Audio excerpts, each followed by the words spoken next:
తెలంగాణలో సంచలనం సృష్టించిన ఫోన్ ట్యాపింగ్ కేసులో కీలక పరిణామాలు చోటు చేసుకుంటున్నాయి. మొన్నటి వరకు గత ప్రభుత్వ అధికారులు కొంతమంది రాజకీయ నేతల చుట్టూ తిరిగిన ఫోన్ ట్యాపింగ్ వ్యవహారంలో చిత్ర పరిశ్రమకు చెందిన వ్యక్తులతోనూ లింకులున్నట్లు తేలింది. ఈ అంశంలో బాధితుల ఫిర్యాదుతో మైత్రి మూవీస్ నిర్మాతల్లో ఒకరైన నవీన్ ఏర్నేని పేరును బయటకొచ్చింది. దీంతో ఆయన చిక్కుల్లో పడ్డారు.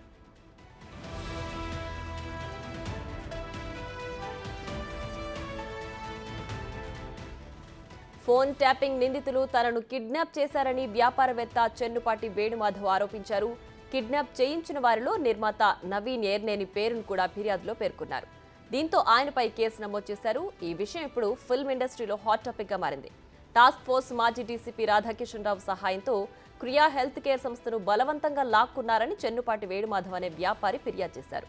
ఈ కేసులో నవీన్ ఏర్నేనితో పాటు పలువురు ఎన్ఆర్ఐలపై జూబ్లీహిల్స్ పోలీస్ స్టేషన్లో నాన్ బెయిలబుల్ కేసు నమోదైంది.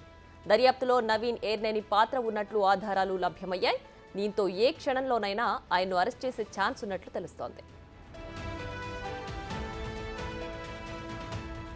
ఈ క్రమంలోనే నవీన్ ఏర్నేని సిటీ వదిలి పారిపోయాడనే వార్తలు గుప్పమంటున్నాయి. దీంతో ఆయన స్పందించారు. తాను ఎక్కడికి వెళ్లలేదని, సిటీలోనే ఉన్నానంటూ చెప్పుకొచ్చారు.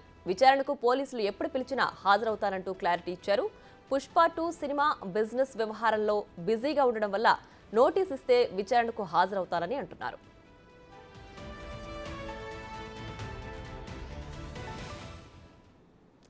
ఇదే అంశానికి సంబంధించి మరింత సమాచారం మా ప్రతినిధి రాణా లైవ్ లో అందించడానికి సిద్ధంగా ఉన్నారు. రాణా, చెప్పండి, ఫోన్ ట్యాపింగ్ కేసు ప్రస్తుతం రాజకీయ నాయకులు, వ్యాపారవేత్తలతో పాటు ఇప్పుడు ఫిల్మ్ ఇండస్ట్రీ వైపు మళ్ళింది. సో నవీన్ ఏర్నేని పైన వస్తున్న ఆరోపణల్లో వాస్తవం ఎంత? నవీన్ ఏర్నేనికి సంబంధించిన విషయంలో 2018లో బుక్ అయినటువంటి కేసు, అప్పుడు అక్రమంగా కూడా తమ కంపెనీని లాక్కున్నారు, పైగా ఫోర్స్ చేస్తారు. అప్పుడు రాధాకిషన్ రావు సంబంధించిన విషయంలో ఆయన ప్రోద్బలంతో మమ్మల్ని ఎక్కువగా ఒత్తిడి చేసి మా కంపెనీ లాక్కున్నారంటూ కూడా జూబ్లీహిల్స్ పోలీస్ స్టేషన్లో ఒక వ్యాపారవేత్త వచ్చి కంప్లైంట్ ఇచ్చారు.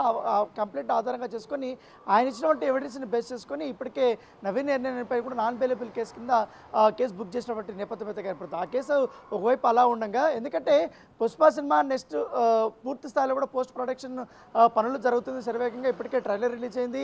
మొత్తం ప్రపంచవ్యాప్తంగా కూడా మంచి బిజినెస్ బడ్జెట్ అయితే ఏర్పాటు చేసుకుంది. ఎందుకంటే ఇటు హిందీలో కానీ, తెలుగులో కానీ, తమిళ్లో కానీ, కన్నడలో కానీ మంచి బిజినెస్ అయితే జరిగిన నేపథ్యం ఏర్పడుతుంది. దాని తగ్గట్టుగానే షూటింగ్ కూడా శరవేగంగా జరుగుతుంది. ఎందుకంటే క్లైమాక్స్ సీక్వెన్స్ కూడా జరుగుతున్నటువంటి నేపథ్యంలో దాని తగ్గట్టుగా పనుల్లో ఇప్పటికే నిర్మాత నవీన్ ఏర్నేని అలాగే తన పాట అయినటువంటి రవి ఇద్దరు కూడా తలమురుకులైనటువంటి నేపథ్యంలో ఇప్పుడు తాజాగా ఎప్పుడో 2018లో ఉన్నటువంటి కేసుని ఇప్పుడు తెరపైకి వచ్చినటువంటి నేపథ్యం అయితే ఏర్పడుతుంది. తెరపైకి వచ్చిన తర్వాత ఇప్పటికే ఆయనపైన నాన్ బెయిలబుల్ కేసు, అంటే ఇప్పుడు కానీ నవీన్ ఏర్నేని కానీ అరెస్ట్ చేస్తే మాత్రం, ఒకవేళ అతనిపైన నేరం రుజువు అయితే మాత్రం ఖచ్చితంగా కూడా ఈ ప్రభావం పుష్ప 2 సినిమా మీద పడే అవకాశం ఉన్నట్టుగా మనకు సమాచారం అందుతుంది.